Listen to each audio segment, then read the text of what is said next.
price of everything. Did any good ever come from all that talk around all those tables?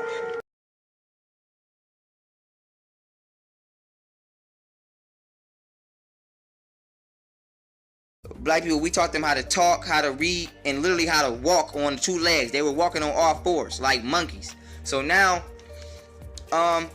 white people were created in order to bring a certain negative polarity to the planet Earth for 6,000 years. And this will come into play later on in this bill. So now, we at 2086 BC. Now the Caucasian has now been on our planet for 2,000 years. From 4086 BC to 2086 BC.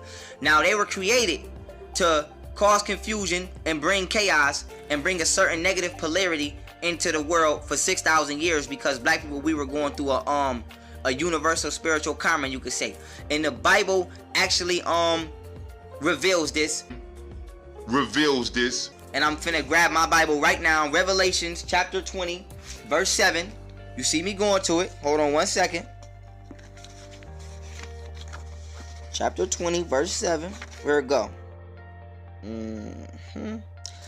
Chapter 20 verse 7 in the Bible. I'm about to read it. It says, And when the thousand year expired, Satan shall be loosed out of his prison, and shall go to deceive the nations which are in the 4 quarters of the earth, Gog and Magog, to gather them together to battle, to number whom is the sand of the sea.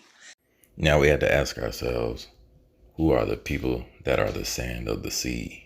And who are the people that were prophesied to be scattered to the 4 corners of the earth? And who has deceived the nations through indoctrination and propaganda, through television, the public fool's education system, to believe that they are slaves? They only have a history of 1619 and so forth. Who are those people that deceive the masses? Hosea 1:10, Yet the number of children of Israel shall be as the sand of the sea, which cannot be measured or numbered. And it shall come to pass that in the place where it is said unto them, Ye are not my people, there it shall be said unto them, Ye are the sons of the living God. And the nations which describes in Revelation 20:7 is talking about the nations of Israel, not the other sea lines or nations. So when we read Revelations 20:7, what is that nation that the Most High is talking about? And it states in Genesis chapter 35:10 through 12, And God said unto them, Thy name is Jacob, thy name shall not be called any more Jacob, but Israel shall be thy name. And he called his name Israel. Verse 11, And God said unto him, I am God Almighty, be fruitful and multiply.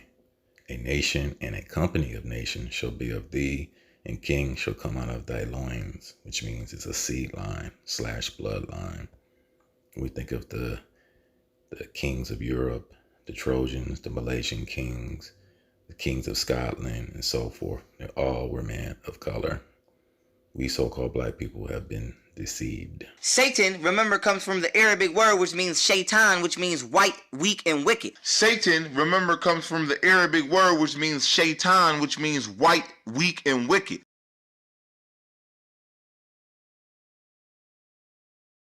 So when white people came out them Caucasus Mountains, they did exactly what the Bible said they was going to do, and exactly what they was created to do. Deceive the nations, bring everybody to war, and create chaos.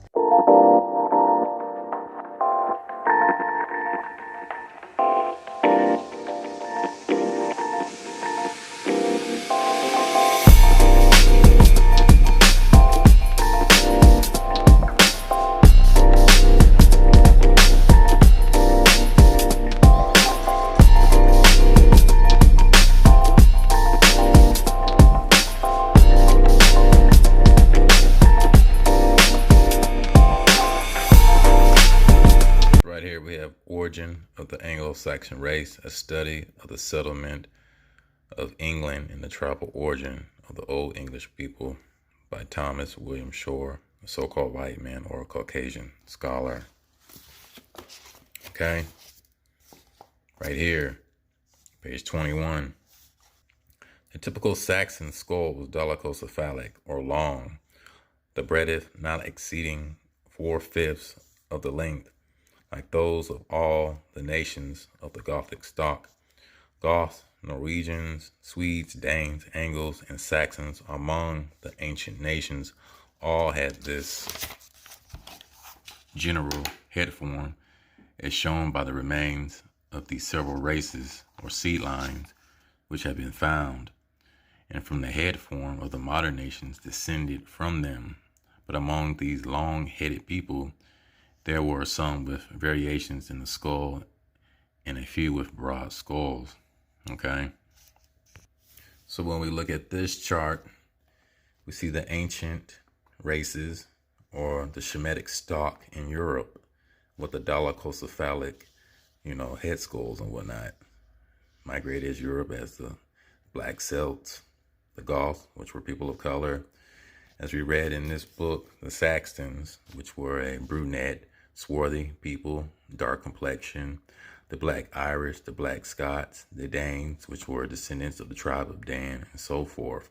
These were so-called black people or Negroes. That's why we have the Welsh. We have different names, not from slave masters, but our ancestors came from these lands and so forth. So right here we have the Negro question part 4, the missing link by Lee Cummings. So we're on page 107.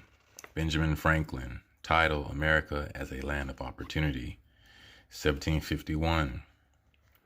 Why should the Palestine Moors, which means Negro or so-called black, / Germans be suffered to swarm in our settlements?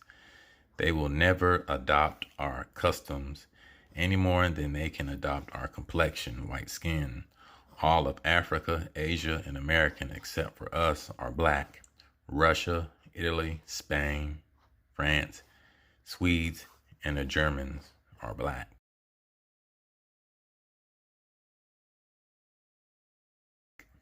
Okay? This was the old world order. And when you have this dolichocephalic, when you have this skull, that is a Semitic skull. Okay? So now we're on page 7. The anthropological evidence is also of two kinds. The evidence of human remains, chiefly skulls from Anglo-Saxon burial places, and that of similar remains of the same period from old cemeteries on the continent.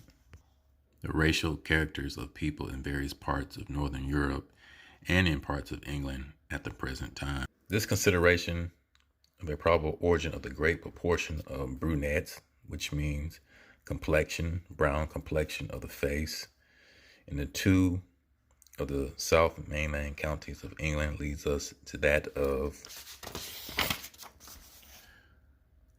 color names as surnames and place names, which may probably have been derived from their original sellers. For example, there is a common name, brown. This has been derived from the Anglo-Saxon brawn, signifying brown. It is not reasonable to doubt that when our forefathers called a man brawn or brown, they gave him this name as descriptive of his brown complexion. The probability that the brunettes were common is supported by the frequent references to persons named Braun in Anglo-Saxon literature. Now we're at the American Dictionary of English Language, 1828 Webster's Dictionary. Now when we go to the word brunette, what do we see? Brown.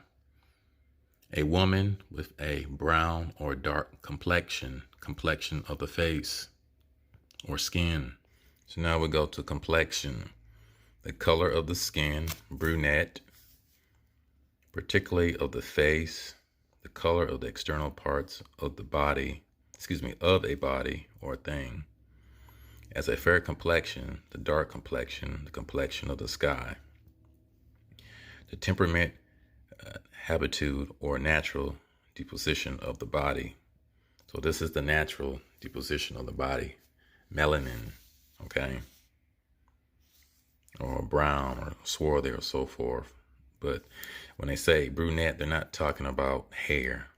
Okay, they're talking about people of color, negroid, Africoid, whatever you want to call it, people. There is another old word used by the Anglo-Saxons to denote black or brown, black, the word sword. The personal names Surt or Surt may have been derived from this word and may have originally denoted people of a dark brown or black complexion. Havden the Black was the name of a king of Norway who died in 863.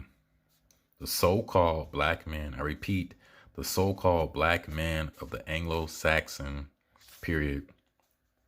The so-called black man of the Anglo-Saxon period, I repeat, the so-called black men of the Anglo-Saxon period probably included some of the darker Wendish people among them, immigrants or descendants of people of the same race or phenotype as the ancestors of the Sorbs or Lostria, pronouncing that right, on the borders of Saxony and Prussia at the present day. Some of the darker winds may well have been among the Black Vikings